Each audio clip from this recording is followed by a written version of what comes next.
Hörmətli millət vəkilləri, Səmral bəy qoşulub artıq. Səmral bəy, buyurun, söz sizə verilir.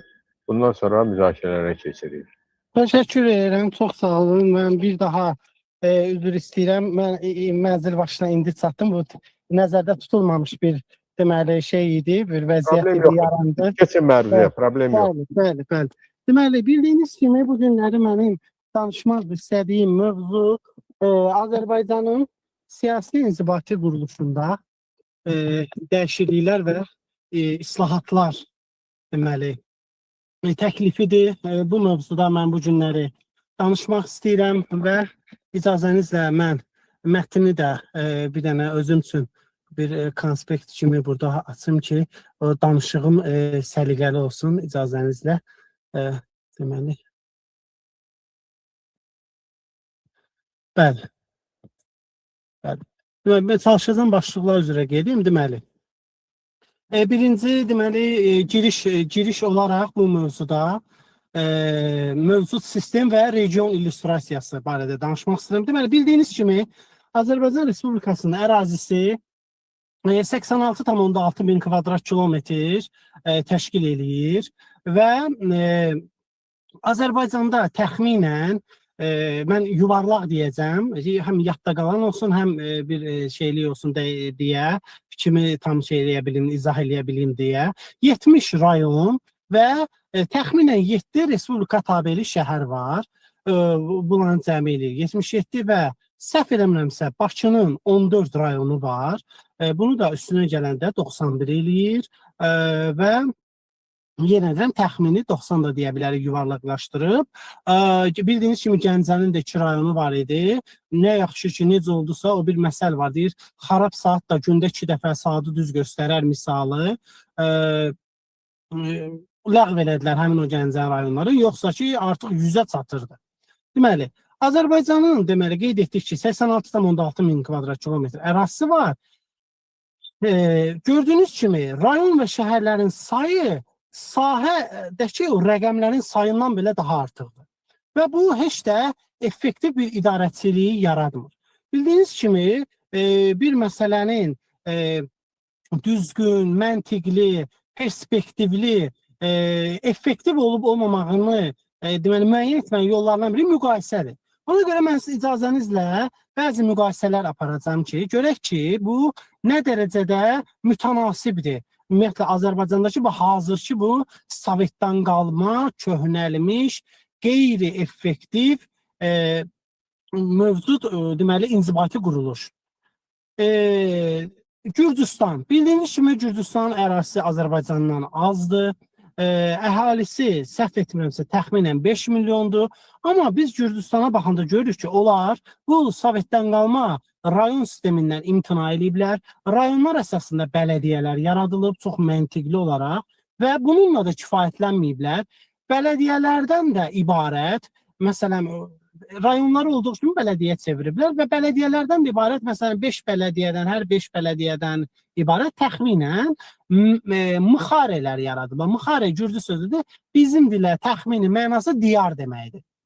Və orada o tarixi, vaxtı ikən Gürcüstanda mövcud olmuş tarixi vilayətlər və ya əyalət də deyə bilərik. Vilayət və əyalət sözləri Azərbaycanda sinonim sözlərdir. Oblast və provinsiya sözləri kimi hardasa və ya kray. Deməli, onların əsasında, məsələn, vaxtı ikən Gürcüstanda mövcud olub da, Kartli mövcud olub, ondan sonra Abxaziya mövcud olub, indi də var o separatçı, orada bəzi şeylər var, mövzular var. Acariya mövcud olub, Acarıstan deyilir bizdə, Asetiya, ondan sonra və digər ərazilər var. Bunların əsasında neyvə müxarelər yaradıblar, yəni vilayətlər yaradıblar.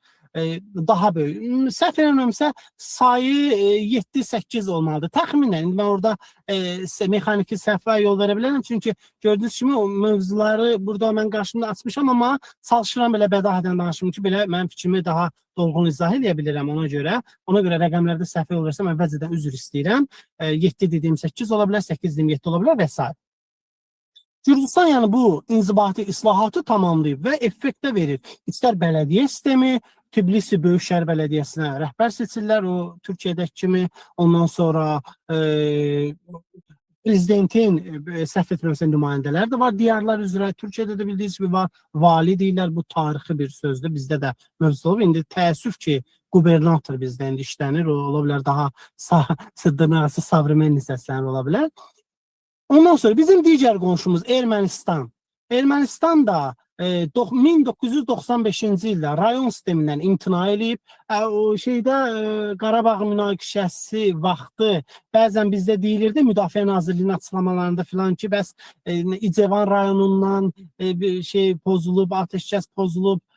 Ondan sonra orada digərdə Sisyan rayonundan, Qapan rayonundan, bunlar hamısı köhnə şeyə uyğun bizdə deyilirdi. Ermənistanda artıq nə İcevan rayonu var, nə Sisyan rayonu var, nə Sevan rayonu var. Onlar da rayon sistemindən imtina ediblər. Şəhərlərdə bələdiyyələr yaradıblar, qəsəbələrdə və kəndlərdə də inzibati ərazi dairələri nə uyğundur. Hər kəndin bələdiyyəsi olmur, məlum məsələ. Yaradıblar və deməli onlardan buna adını qoyublar mərz. Mərz deyirlər. Yəni Gürcüstanlılar Muxarı, onlar mərz deyirlər və yenə də mənası həmin mənaya gəlir, yəni vilayət mənasını verir və səfərimizdə onlarda da təxminən Gürcüstan qədər olmalıdır. 5-10 arası olmalıdır, səhv eləmirəmsə. Deməli, mərzlər yaradıblar və bu da neyinir?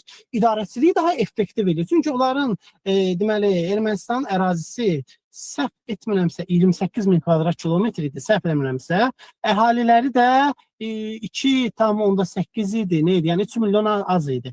Yəni baxırlar ki, bu qədər əhaliyə, bu boyda əraziyə, əlbəttə olan ərazilərinin əksər hissəsi də dağlıqdır. Səhvimizə 70% yoxsa daha yüksək dağlıqdır da onlarda. Yəni ki, o qədər də yaşayışa, əkinə filan o qədər yararlı deyil. Baxırlar və daha effektiv bir çalışırlar ki, bir şey qursunlar ki, niyə? Xalqı deməli daha yaxşı, daha rahat idarə edə bilsinlər, xalqa da daha rahat olsun. Deməli, dövlətlə bir məsələ olanda, bir iş olanda, bir məsələ şeylər olanda həll eləməyə, öz işlərini həll eləməyə və büdcəyə də qənaət etmiş olurlar və s. İki qonşumuzu da şey eləyim, sürətli şəkildə misal çəkim. Deməli, Türkiyədə 786.000 kvadrat kilometr ərazisi var, 81 vilayəti var, onlar il deyirlər, il, ondan balacaydı, ilçə deyirlər. 81 dənə, təsəvvür edin, 786.000 kvadrat kilometr ərazi, yəni ərazisinə təxminən 10 dəfə azdır. Yəni, mini kənara qoysaq, 10 dəfə o rəqəmi götürsək şərt olaraq azdır. İnzibati vahidlərinin sayı, ən böyük inzibati vahidlərin sayı, İranda isə daha azdır. 1,6 milyon kvadrat kilometr təxminən ərazisi var. Cənub qonşumuz İran və 34 səhv eləmirəmsə onlarda Ostan var və o da yenə vilayət deməkdir. Ostan sözü bizim dilə şəkilçi kimi keçib stan formasıdır. Ermənistan, Gürcüstandakı standır, fars sözüdür. Və orada da deməli effekt verir. Yəni biz baxsaq, araşdırsaq bu qonşu ölkələri görərik ki, qətiyyən peşman deyirlər. Orada mən hələ eşitməmişəm hansısa bir ictimai fəal siyasətçi desin ki, Gürcüstanda, Ermənistanda, İranda, Türkiyədəki əksinə birləşdirməyin tərəfdarıdırlar müəyyən mənada. Məsələn, Türkiyədə eşitmişəm bu təklifləri ki, kiçik vilayətləri deyirlər birləşdirək və s.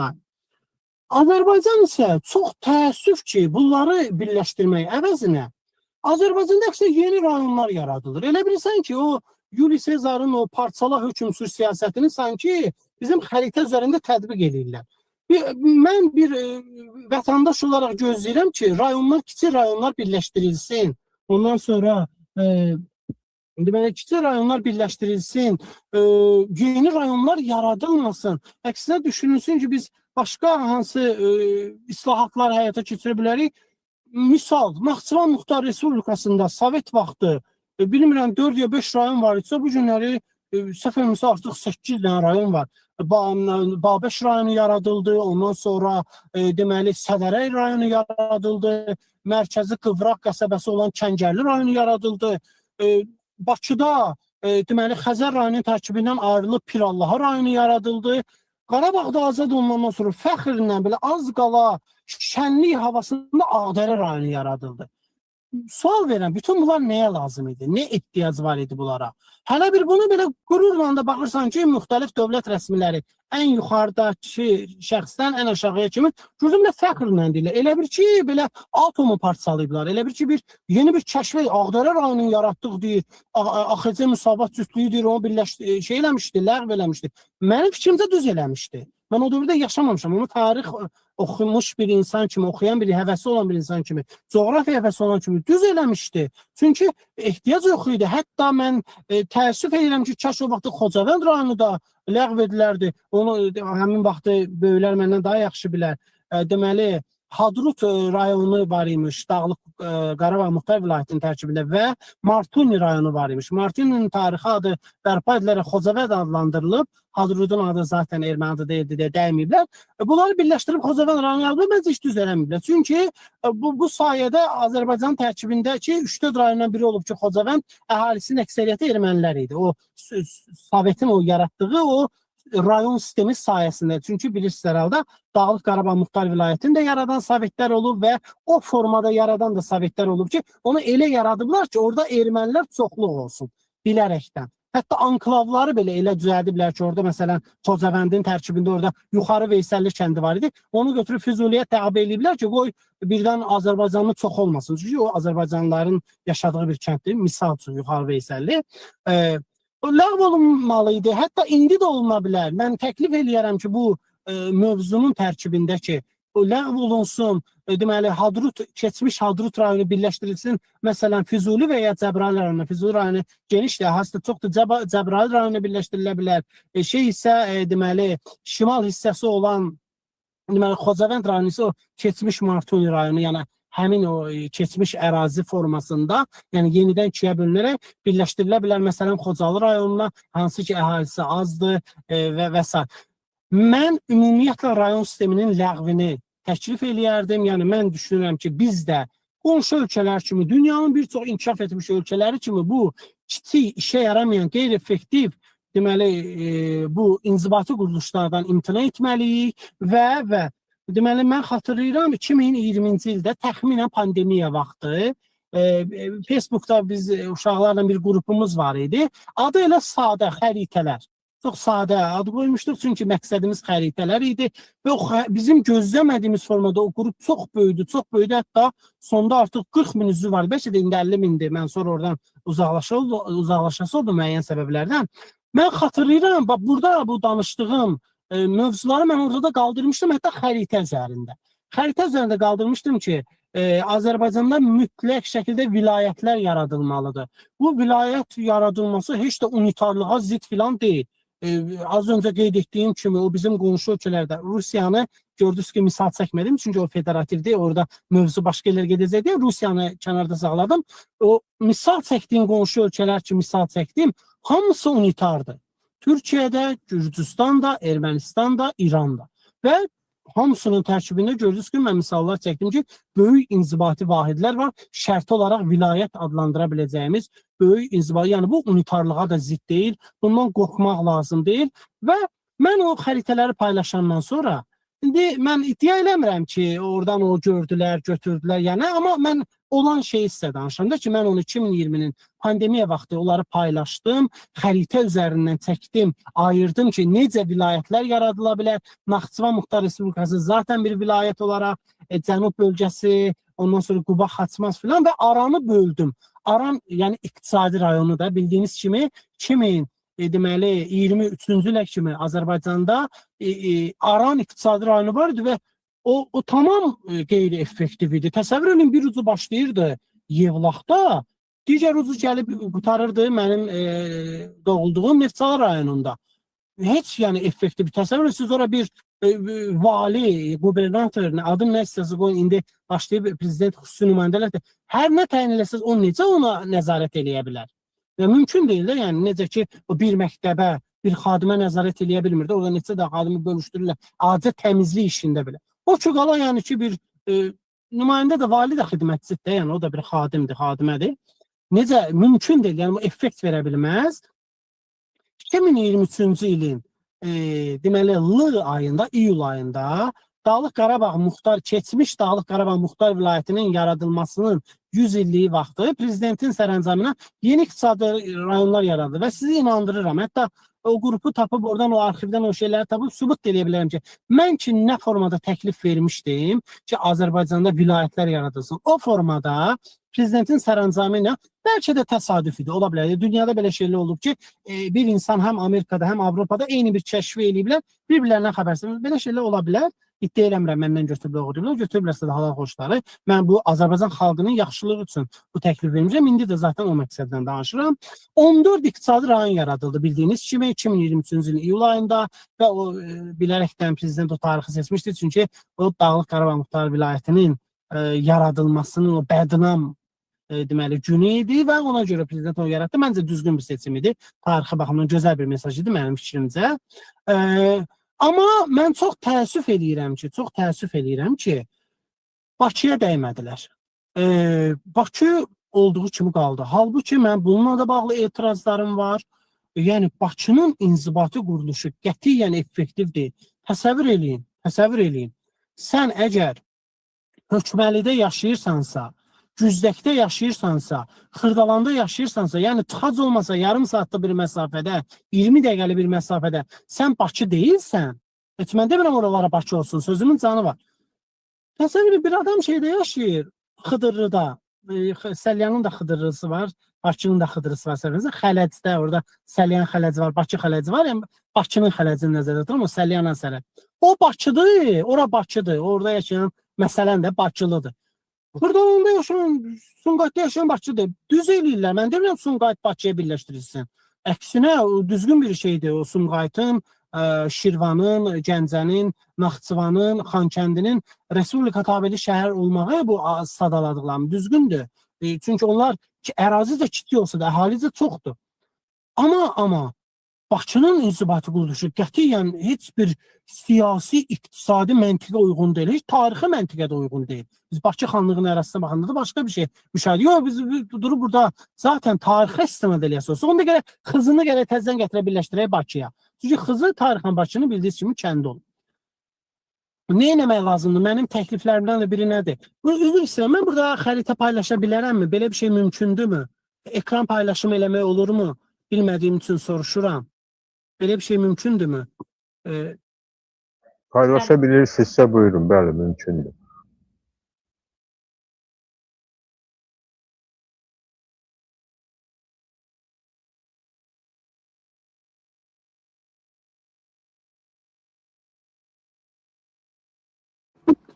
Programda ekranı paylaşma funksiyası aktifdir.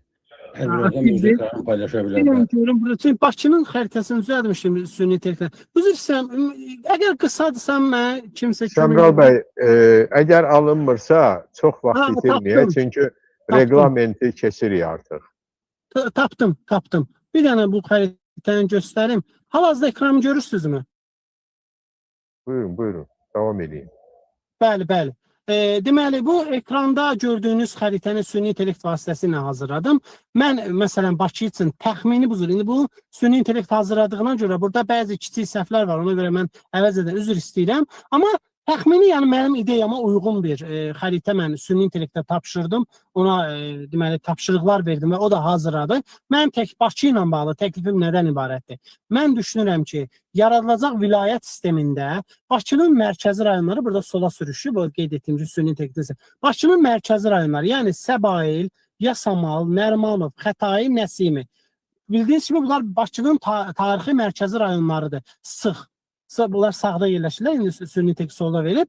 Bu rayonlardan, Bakı bunlardan ibarət olmalıdır və Bakı şəhər icra hakimiyyəti əvəzinə burada da qeyd etdiyim kimi Bakı Böyük Şəhər Bələdiyyəsi yaradılmalıdır və onun işi əlbəttə ki, xalq tərəfindən seçilməlidir və onun işi bu mərkəzi rayonlara nəzarət etmək olmalıdır. Yoxsa ki, o mərkəzdən təxminən 1 saat məsafədə yerləşən ələtə nəzarət etməli deyil. Bu zaten mümkün də deyil, effektiv də deyil və həmçinin deməli digər o ətrafda olan rayonlar ki var, bu mərkəzi rayonlardan ətrafda olan rayonlar, Suraxanı, Sabunçu, Xəzər, indi qeyd etdiyim kimi sonradan burada Pirallahı adasından ibarət Pirallaha rayonu yaradır. Bunlar da Abşeron vilayəti şərti adı altında mən deməli birləşdirilməsini təklif edirəm. Bunun bir səbəbi də odur ki, hal-hazırda Abşeron rayonunun sadəcə adı qalıb. Onun bu hissədə çox kiçik bir dənizə çıxışı qalıb Novxanıda. Orada da tez-tez mübahisə düşür ki, bu kimindir? Binəqədinindir, Sumqayıtındır.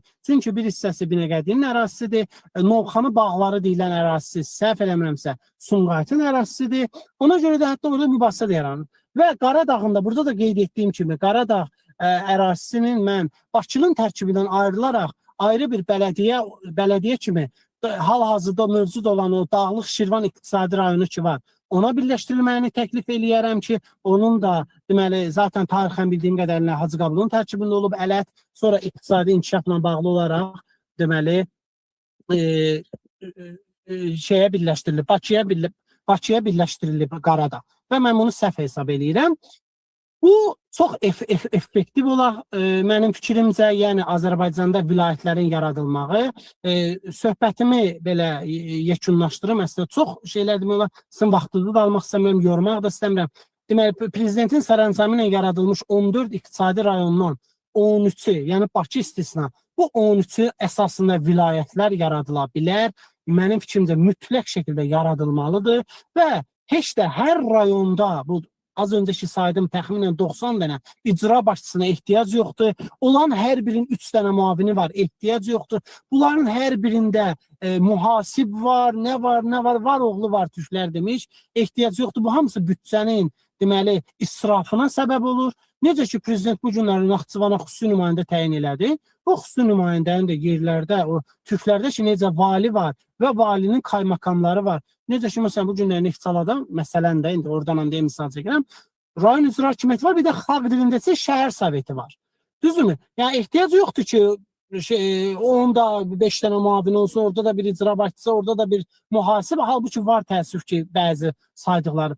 Bunlar hamısı ləğv edilməlidir və Bakıda qeyd etdiyim kimi düzgün tərtib olunmalı, bələdiyyə sistemi yaradılmalı, seçkili bələdiyyə ki, xalq da sabah hesabat tələb eləyə bilsin. Prezidenti təyin elədiyindən xalq nə hesabat tələb eləyə bilir, nə ona durub deyə bilir ki, mən növbəti seçkidə sənə səs verməyəcəm. Çünki seçki ilə təyin olunmur bildiyiniz kimi icra başçıları. Bu cür mən düşünürəm ki, bu çox mühüm mövzudur və ümid eləyirəm ki, öz fikrimi çatdıra bildim, izah eləyə bildim. Mən gec məruzə eləyə bildim müəyyən səbəblərdən, ona görə bir daha öz üzrxahlığımı bildirirəm və məni dinləyən hər kəsə, başda xalqımız olmaqla, rəyasət heyəti, sədr, hörmətli millət vəkilləri, məni diqqətlə dinlədiniz. Hər birinizə təşəkkür edirəm. Çox sağ olun. Təşəkkür edirəm, hörmətli Səmral bəy. Çıxışınızla bağlı 2 qeydim var. Bunlardan biri rəqəmlərdir. Xahiş edirəm hər kəsdən, yəni bu təkcə Səmral bəyə yönəlik bir müraciət deyil. Parlament tribunasından mütləq danışdıqda diqqətlə rəqəmləri təhrif etmədən çıxış etməliyik. Bu parlamentin peşəkarlıq göstəricisidir. Azərbaycan Respublikasının 64 inzibati rayonu var, 11 Respublika tabeli şəhər və Bakının 12 rayonu. Yəni bu Azərbaycanın ərazi inzibati bölgüsüdür. Bu barədə istəyirdim biraz dəqiqləşdirmə verim və ikinci sizə izləyicilərdən biri irad bildirdi. Dedi, siz bu qədər qurumları ləğv eləmək istəyirsiniz. Cəmaatın qohum əqrabasına vəzifəni hardan alacaqlar? Bu da Azərbaycan xalqının reaksiyasıdır. İradə xanımın yumor hissi məsələsi belə görürəm artıq ani effekt verməkdədir.